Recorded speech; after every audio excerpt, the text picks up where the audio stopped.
Hi guys, my name's Chad Robichaux and I'm the founder of Mighty Oaks Foundation and Mighty Oaks Warrior Programs. A little bit about my background is I'm a former Force Reconnaissance Marine. I am a Afghanistan veteran, and I am also someone who came home from Afghanistan and struggled with my own experience of post-traumatic stress and a lot of the issues that veterans deal with today. People helped me, and on the other side of my own recovery, I felt a burden on my heart to share what God had done in my life, what other people have done, and that's what led us to start Mighty Oaks, which was a simple effort of wanting to pay it forward. And today we've had 1,558 graduates. If you know that the veteran suicide rate is over 20 a day, the last VA report in 2014 says 28 veterans a day take their life. Of our 1,558 graduates, we've had 0 suicides, something we're extremely proud of. Some other statistics we have is a 80% salvation rate at our programs, and we are currently under a PhD study for reduction of symptoms of PTSD. And almost 2 years into that, we're showing a 67% reduction in PTSD. So we've had an extreme amount of success on helping those who are facing the hardships of combat coming home. And we also do the other side of our organization, which is resiliency training. And so I get the privilege of going to active duty military, where we've spoken to probably about 100,000 active duty troops on spiritual resiliency and combat resiliency, both faith-based and secular, depending on the audiences we're allowed to speak to. And we'll go to places like active duty military commands, pre and post deploying, resiliency conferences, such as the Air Force Yellow Ribbon program, to Marine Corps boot camp, where I'm actually allowed to speak to recruits in Marine Corps boot camp training. In addition to speaking to them and providing programs to them, we also have produced resources at Mighty Oaks to help spread the knowledge that we've discovered and learned how to be more equipped to be combat ready for the military, and also be resilient to the hardships of military service, so we don't have guys ending up at a place like Mighty Oaks. So that's kind of our effort. A big part of our success, not just a big part, a very enormous part of our success, has been our partnership with Serving California. Mr. Wayne Hughes Jr. came in early on and offered to build Sky Rose Ranch in order for us to bring our program there and take the program that God had put in our hands and give us a place to house it and provide the hospitality and hosting for our program. And so of our programs, for example, we're doing 30 this year, 17 of them were conducted at Sky Rose Ranch. And so it is our core location, our flagship location. And it's the location we actually also use to train our leadership, to do our programs nationwide. And so it's been a tremendous blessing to us, and really an honor, privilege to serve alongside of California as their veterans PTSD combat trauma program. And I want to share a little bit about, I have some questions here about post-traumatic stress, and is it a buzzword? What are some varying definitions, and provide a little bit of an insight in my experience with PTS or post-traumatic stress. In fact, Jeremy and I, Jeremy wants to introduce himself. Yep, Jeremy Stolliker, the Executive Director of the Mighty Oaks Foundation, and just help run our organization and our programs. Yeah, so Jeremy was also a Marine Corps infantry officer, Iraq veteran, and Jeremy came on early on in the organization, stepping down from his role as a senior pastor of a church and bringing a lot of experience in that organization. But Jeremy and I just completed writing a book called The Truth About PTSD, where we address this very subject, really uncovering the lessons of post-traumatic stress that we've learned, and squashing a lot of the myths of post-traumatic stress. And if you notice, I'm saying PTS and not PTSD. There's the clinical definition in what's called the DSM, the Diagnostics and Statistics Manual, 5th edition, that the VA, Veterans Affairs, and the U.S. military uses, still classifies post-traumatic stress disorder as a mental disorder. And essentially what they're looking at is someone who's faced a event or multiple events that were life-threatening, that led them to a feeling of hopelessness and emotional distress based off of those events. The common definition that we see tossed around a lot for post-traumatic stress is the body's normal response to an abnormal situation. So what we're talking about is our body physiologically responding normally to situations in this world that are abnormal. And so what happens is our body is doing what it was designed to do, which we believe as Christians it was created to do, Right. and that's protect itself from facing ongoing trauma, protect itself from repeating that situation. And the way I see it, and the way many other people see it, is that's not a disorder at all. In fact, it's a very unique gift that helps us survive in this hard world. And but without the definition or understanding of that, the physiological symptoms of PTSD can seem overwhelming, create panic, and oftentimes make one feel like they're losing all hope of moving forward. In fact, the physiological symptoms that I experienced at times when I came home felt so distressful that I felt like my body was going to die at any moment. And without understanding what post-traumatic stress was, it made me feel really scared and hopeless about the future, and where many veterans go to a clinical option to just numb those symptoms. One thing that's important to know about medicating PTSD is there is no pill for post-traumatic stress. There is no pill to cure it. All the medications that are given for the symptoms of PTSD, to numb those symptoms. And the problem with that is we see a numbing of symptoms to the point where no one can actually get well. And so one of the messages of Mighty Oaks is to take responsibility for your individual health care, learn about what these pills do, and have a plan to get off, at least to minimize the amount of pills you take. We just had a recent session. We had a veteran come to our program, and he was on 42 pills a day for a PTS diagnosis. 42 pills a day because of his diagnosis. Because of the things we challenged him with and the education we provided to him at Mighty Oaks, and the decisions he made to pursue the life that God created him to live, he went from 42 pills a day to where he's now on only 3. And so these are some of the things we look at. Looking at the next question here is what can we do to help clients who are experiencing post-traumatic stress? Jeremy, you want to jump in now? It's difficult. We just talked about this actually on a podcast that we did. What can we do to help people who are dealing with trauma and so forth?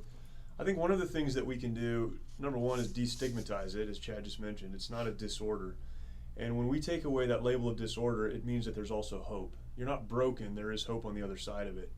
And then beginning to understand, or helping, clients, students understand in the process that because you're not disordered, then we can move beyond this. You don't need to be defined by trauma. You don't need to be defined by your past experiences. You don't need to be defined by those things that have happened to you or even the people around you. You were created, and as such, there is a plan, and that plan we find in the blueprint that we, go to, which is the Bible. And you begin living your life the way that you were created to live your life. And once you begin doing that, the stranglehold that post-traumatic stress has on you, it begins to loosen, it loses its hold, and you can move forward into a meaningful life. And so, often I just had a conversation this week at church with someone who said, hey, I'm struggling in this area. I've been diagnosed with PTS, and it's not a combat-related thing. What should I do? And my advice was pretty simple. One is continue to move forward. Don't quit.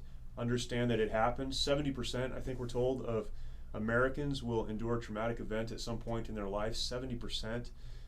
18 or 19% of Americans will be diagnosed with post-traumatic stress at some point in their life. But the vast majority of that will diminish. The symptoms will go away over, they say between 18 months and 3 years if you go to the VA's website. And so post-traumatic stress is temporary. It's problematic for sure, but helping one step at a time move forward, I think, is the best thing you can do. And be there for them, encourage them, help them, give them hope, give them the steps they need to take, and help them walk through that. For us, we're in a really unique position at Mighty Oaks because we're peer-to-peer. We've experienced the same things that they have. We don't have clinical counselors there, and we've been where they've been, literally have been where they've been, and many of our instructors have been diagnosed with PTSD, not just been to combat, but been diagnosed and have overcome it. So we're able to tell them some very difficult things that they need to hear. So for us, we kind of have the cards in our favor when we're dealing with these guys, because we're able to tell them things like, hey, as tragic as experience as you may have had in Iraq, Afghanistan, or as heroic as an experience you may have had, the reason you're in a situation you're in isn't because of the events of your past, childhood, combat, or a diagnosis a doctor has given you, a PTS. The reason you're in a situation you're in is because of the choices you've made Right. since that. And so we're able to put ownership back on them, put them in a position to where they accept responsibility and are able to make a decision to get well and make different choices moving forward. So we're in a really unique position to do that in this peer-to-peer model that we have. But I think it's important to say, because I know there's various ministries that'll be hearing this, that you don't have to go to Iraq or Afghanistan or be in the military to face trauma, to be diagnosed with PTSD, or to face hardships in this world. There's something that's very important for veterans to hear, and I think for everyone to know that, there's hardship that's going to come to us in life, regardless of what we do for an occupation, or if we ever go to a place like Iraq or Afghanistan. And so many of you in your ministries may be dealing with those who are struggling with post-traumatic stress from childhood, from life, from varying traumatic incidents in your life, and face the same hardships with helping these individuals as we face. And but I believe the biggest obstacle that we face, that I'm sure many of you face, is helping people that don't want to get well. And oftentimes veterans can be very cynical to get help.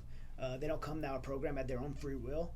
And so how do you help someone like that? And I think it's confronting them with truth, and then being available, presenting a solution that seems attractive enough that they'll actually want to get help. Right. And so, we call out the problem they have, and we pose them with the idea that they probably have a hand in their own situation, or either maybe the problem themselves are part of the problem. But beyond bringing the point of accepting responsibility, we quickly follow that with a pathway forward, and a message of hope and restoration. And we're able to do it in a way that's attractive enough to them that they'll actually want it. And our team leaders, as we train our team leaders, we train them in a way to say, you don't have to preach to the guys. You want them to see you when you talk, when you share with them, when you teach them these lessons, that they will look at you and say, hey, that guy has something that I want. I want that in my life. That's what's missing in my life, and I want it. So our presentation needs to be in a way that it's attractive enough to where you're taking people that have a problem and they don't want to get well, to lead them to a position where they actually see value in making choices to move forward. I think, too, and this is a conversation I've had with church leaders, particularly ministry leaders, that deal with people with post-traumatic stress. Somehow in their minds, they separate PTSD, PTS from all of the other life issues. Yeah. And as a church counselor, a ministry counselor, it's important to understand that someone's suffering from or struggling with PTS and its symptoms, they're no different than anyone else. And so your approach to counseling them shouldn't be different, other than saying, I understand you have had trauma in your life, I understand you've gone through some things, but let's go to the Bible and figure out what the path forward is. Don't allow yourself to fall into kind of the mental trap that says, well, since I have not struggled with post-traumatic stress or combat trauma or some other trauma, I can't help them. You can, just like you could counsel anyone else. You don't have to be a drug addict to know how to counsel a drug addict. You don't have to be, have been sexually abused to know how to help someone who has. So just move beyond kind of that mental roadblock that you fall into sometimes as ministry leaders, and do what you know, because you're good at it. Well, which brings us to the next question we have here is, what advice can we give you guys on veterans accessing VA benefits? So that's kind of a tough question for us, because the reason Mighty Oaks exists has been because of some of the shortcomings, and not to bash the VA, because that's certainly not our goal here, but some of the shortcomings of veterans care. I mean, that's the reason we exist. So if you're going to be referring veterans to the VA, know why and where you're referring them to, and know that most of the help there is going to be clinical help, and that may be necessary for some folks, but also know if they need something outside of clinical help, you may need to be looking outside of the VA for help. Now to answer the question, how to access VA benefits, I mean, the website va.gov is a great place to start, because it has the ability to navigate VA benefits and get into the process. But one of the things I always recommend is that the veteran contact what's called the VSO, Veteran Service Officer. And veteran service officers are typically a retired person who's in individual communities across the country. And if you find online the local VSO, Veteran Service Officer for your community, they will not only be willing to walk through hand in hand walk you through whatever process you're trying to navigate through the VA, but they'll also know all the local resources for the VA. So they'll know if this hospital is a good hospital or it's better you go to this hospital. And if I'm facing this issue, what are the processes and what are the best resources to move? So the VA is big. It's the biggest government organization in America. So it's very difficult to navigate, particularly if you're a veteran who's struggling with something like anxiety, depression, PTSD. So it's really important to get a local resource who understands how to navigate that in their area. So I always recommend people to contact their VSO officer. Yeah, that's great. I mean, I think, in all of this, particularly for those in the Serving California family, it's using Mighty Oaks as a resource when dealing with veterans. You can go to the VA, and certainly you should, but we can help navigate some of that. And especially if it's a PTSD issue. If it's a PTSD issue, we can certainly help with that. With veterans, we have the ability to speak into that, I think, uniquely. And so use us for a resource and let us help you navigate that. Yeah, we have 30 programs a year going right now. Our programs, largely in part to our support from Serving California, or free. We even cover travel to get guys to our programs. So we're definitely a great resource for your ministries as you encounter veterans and family members of veterans, spouses. Yeah. So, I hope that it helps answer some of the questions you had. Again, Mighty Oaks is a resource to all the veteran community, but especially our partners at Serving California. And we're proud to do that. We're proud to be in partnership and very thankful of the support of Serving California. But any questions that come with dealing with veterans or dealing with spouses of veterans, definitely reach out to us through this partnership. And we could, if we can't answer the question, we could find the answer and help provide resources to you to help you in your individual ministries as well. So thanks so much, and God bless. Thank you. We're on.